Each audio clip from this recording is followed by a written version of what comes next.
আসসালামু আলাইকুম এভরিওয়ান, সবাই কেমন আছেন? আজকে আমার কাছে একটি Xiaomi CV মডেলের একটা ফোন এসেছে। এই কাজটি অনেক দূর থেকে একজন জিএসএম ভাই আমার উপর আস্থা রেখে পাঠিয়েছেন।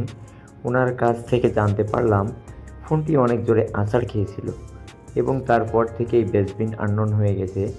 আমি ফোনটি হাতে পেয়ে অন করে চেক করার সময় নেইনি, কারণ আছাড় খাওয়া ফোনে বোর্ড এবং আইসির ভেতরে ঠিক কী ধরনের ড্যামেজ হয় তা আমার দীর্ঘদিনের অভিজ্ঞতায় আমি আগে থেকে অনুমান করতে পেরেছিলাম। যাই হোক, যেহেতু ফোনটি অনেক জোরে আঘাত খাওয়া, এই কারণে আমি বোর্ড থেকে আইসিটা খুব সতর্কতার সহিত রিমুভ করেছি এবং আমি বোর্ডটাকে ক্লিন করতেছি এবং এটা সুন্দরভাবে যাতে তার কাজটা সম্পূর্ণ করতে পারি, সেই প্রচেষ্টায় আমার কাজ আমি চালিয়ে যাচ্ছি। তো বন্ধুরা, দেখতে থাকুন। আসলে কাজ করাটা বড় বিষয় নয়, সবচেয়ে বড় বিষয় ছিল যে সেই ভাইটা আমাকে অনেক দূর থেকে কাজটি পাঠিয়েছে আমার পরে অনেকটা ভরসা করে। তো এই কাজটা যদি অনেকটা সময় ধরেও আমার করা লাগে কিংবা অনেক খাটনিও আমার হয়, তারপরেও আমার মন চাইবে যে এই কাজটা তাকে সম্পূর্ণ করে দেওয়ার জন্য। কারণ একটা ফোন যখন দূর থেকে কেউ পাঠায়, তারপরে এমনিতেই একটু আকর্ষণ বেশি থাকে যে অনেক দূর থেকে আমার পরে ভরসা করে পাঠিয়েছে। হয়তোবা তার আশেপাশে অনেক টেকনিশিয়ান ছিল, তিনি তাদের কাছে না দিয়ে আমার কাছে পাঠিয়েছেন। তাহলে হয়তোবা তার ভিতরে জানি না কী ধরনের ফিলিংস কাজ করছে। তো আমিও যত্ন করে দেখেন বোর্ডটিকে কাজ করতেছি। আমি সুন্দরভাবে বোর্ডটাকে ক্লিন করে নিয়েছি এবং দেখা যাচ্ছে কিছু বল ড্রাই হয়ে গেছে, যেগুলো একটু ঝাপসা ঝাপসা লাগছে।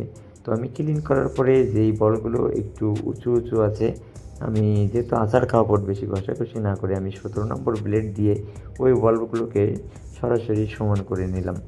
কারণ অনেক সময় দেখা যায় যে আছাড় খাওয়া বোর্ড একটু বেশি ঘষাঘষি করলে অনেক সময় কালার উঠে যায়, অনেক সময় লেয়ার উঠে যায়।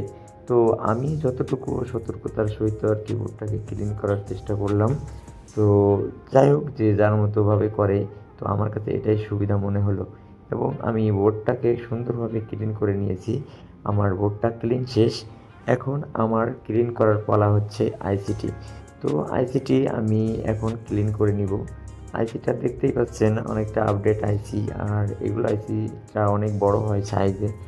আর এটার সমস্যা হয়েছিল মূলত হয়তোবা আছাড় খাওয়ার পরে ডাস্টবিন চিপের ভিতরে যে লাইনগুলো গেছে, এই লাইনগুলো থেকে কয়েকটা লাইন ড্রাই হয়ে যাওয়ার ফলে এই সমস্যাটা ঘটেছে। তো যাই হোক, আমরা এটা সমাধান করার চেষ্টা করব।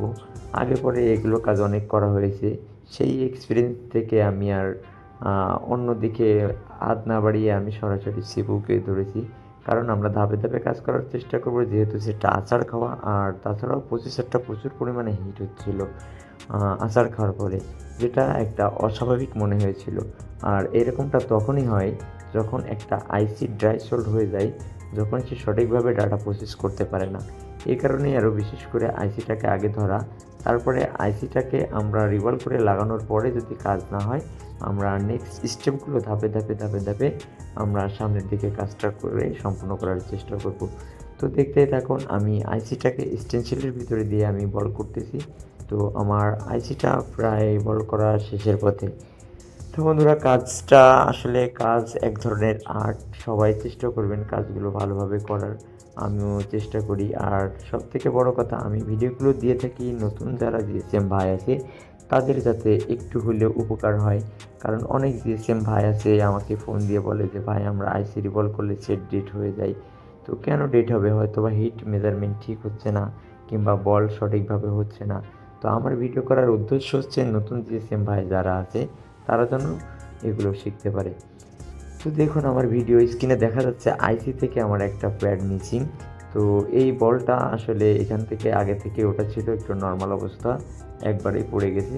তার মানে একটা বল যখন আইসি থেকে উঠে যায়, তার মানে এটা সাধারণ কোনো বিষয় না। একটা বল যখন আইসি থেকে উঠে যায়, তার মানে মোটামুটি একটা ভালো ঝাঁকুনি শিখেছে এখানে। তো যাই হোক, এটা ব্যাপার না। আমরা এখানে সুন্দরভাবে বলটাকে আবারও জাম্পার করে সুন্দরভাবে আমরা এখানে একটা লেয়ার তৈরি করে আবার নতুনভাবে বল তৈরি করে দিব। দেওয়ার পরে এটা গ্লু করে দিলে আগের মতো অবস্থায় ফিরে আসবে। তো যাই হোক, এরকমটা প্রতিনিয়তই ঘটে।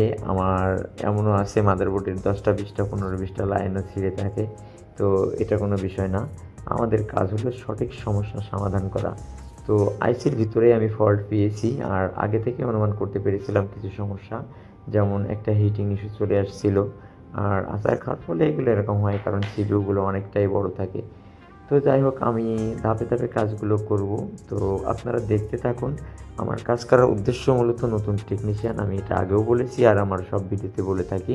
কারণ অনেক নতুন টেকনিশিয়ান এরকম ধরনের লেয়ার বা বল ছিঁড়ে গেলে ভয় পায় যে এটা কী করে করব, আসলে অনেকটা কষ্টদায়ক মনে হয়। তো কাজ আসলে একটা আর্ট, জাস্ট স্কিল, একটু চেষ্টা করলেই পারবেন যে কেউ। কারণ আমি পারলে আপনি পারবেন না, এরকমটা হতে পারে না। হয়তোবা ১ দিন ২ দিন ১৯-২০ হবে, আস্তে আস্তে ঠিক হয়ে যাবে। চেষ্টা করবেন সবাই।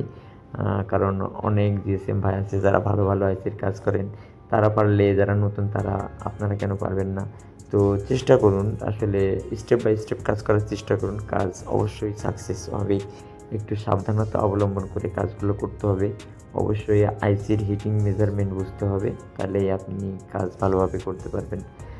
তো কাজটি পাঠিয়েছে আমার কাছে গাজীপুর থেকে একটা ভাই। তো ভাইকে অসংখ্য ধন্যবাদ আমার কাছে কাজ পাঠানোর জন্য।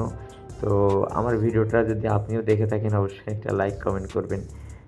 আর যারা আমার ভিডিওটি দেখছেন, বিশেষ করে নতুন টেকনিশিয়ান যারা আছেন, যদি আমার কাজের ভিতরে কাজ দেখে কাজের কোনো অংশ, যদি একটু অংশ আপনাদের ভালো লেগে থাকে, যদি একটু উপকার আসে, তাহলে আরও একটা জিএসএম ভাইকে দেখার মতো সুযোগ করে দেবেন একটা শেয়ার করে। তো যাই হোক, আমরা আইসিটাকে আবারও বল করে নিলাম, যে প্যাডটা আমরা নতুনভাবে তৈরি করেছি। যেহেতু আমার আইসিতে আগে বল করা ছিল, আমি এক সাইডটা আগে বল করে নিলাম। নিয়ে আমরা এখন ১৭ নম্বর ব্লেড দিয়ে আগে ক্লিন করে নিয়েছি। এখন পুরো আইসিটাকে একবার রিফ্রেশিং আরেকটা রিবল দিয়ে দিব, যাতে আমার আইসিটা ক্লিন হয়ে যায়।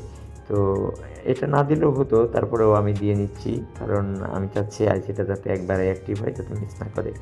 যত ক্লিন হবে, যত বল ভালো হবে, তত আইসি অ্যাক্টিভ হওয়ার সম্ভাবনা বেশি থাকে। তো আমাদের আইসিটা দেখেন ক্লিন শেষ, রিবলিং শেষ। আমরা এখন হচ্ছে আমাদের রিবলিং করার পালা। তো যাই হোক, আমি আইসিটা লাস্ট ফিনিশিংয়ে আইসিটা মাদারবোর্ডে আমি ইনস্টল করে নিচ্ছি। তো আমি আশা রাখি যে আইসিটা রিভলভ করার পরেই আমাদের সমস্যার সমাধান হয়ে যাবে, কারণ আমরা ফল্ট ফাইন্ডিং করে যতটুকু সমস্যা পেলাম সেটা আইসির ভিতরেই ছিল। একটা লেয়ারে উঠে গেছে, মানে প্যাডগুলো অনেকটা ড্রাই চলছিল।